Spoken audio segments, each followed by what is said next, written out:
কাকড়ি ধামে এসেছি। এই কাকড়ি ধাম আলমোড়া থেকে 24 কিলোমিটার দূরে অবস্থিত, কোশি নদীর ধারে। এই কাকড়ি ধামে এসে স্বামী বিবেকানন্দ তপস্যা করেছিলেন এবং আশ্চর্য জ্ঞান লাভ করেছিলেন। তার আগে আমরা নদীটির ব্যাপারে একটু বলি। এটা কোশি নদী, কৌশানি থেকে আলমোড়া দিয়ে যাচ্ছে। কৌশানি থেকে আসে বলে এর নাম কোশি। এটা উত্তরাখণ্ড হয়ে উত্তরপ্রদেশ, বিহার দিয়ে বয়ে যায়।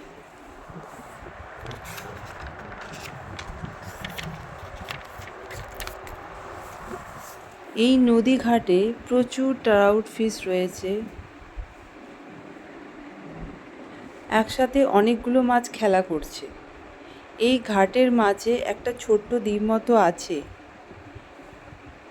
এই যে পাদানি দেখা যাচ্ছে তা দিয়ে ওই দ্বীপটাতে যাওয়া যায়।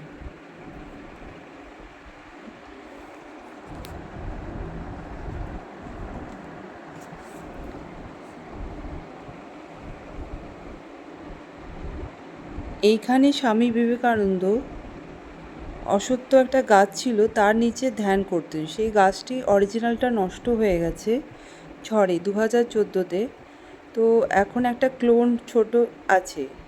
এই গাছের নিচে উনি বুঝতে পেরেছিলেন যে সূক্ষ্ম ব্রহ্মাণ্ড এবং এই বৃহৎ ব্রহ্মাণ্ডের একত্ব রয়েছে, এবং বুঝেছিলেন যে যা আছে ব্রহ্মাণ্ডে তা আছে এই শরীরে। তিনি পুরো ব্রহ্মাণ্ডকে একটি পরমাণুর ভেতরে দেখেছেন।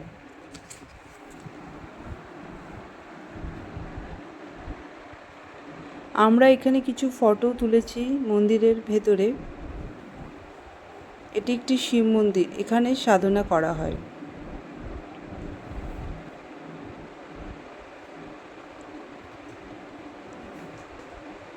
জায়গাটা খুবই নিরিবিলি, আর এটা হলো মন্দিরের মেন গেট।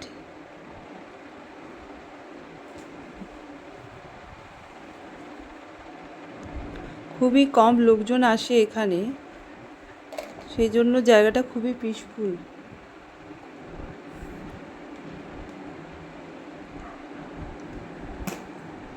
আর এটা হলো সেই নদীর মাঝে ছোট্ট দ্বীপের মতো। আর এইটা ওয়ে টু বিবেকানন্দ তপস্থলী। এই রাস্তা দিয়ে আমরা মন্দিরের ভেতরে গিয়েছিলাম।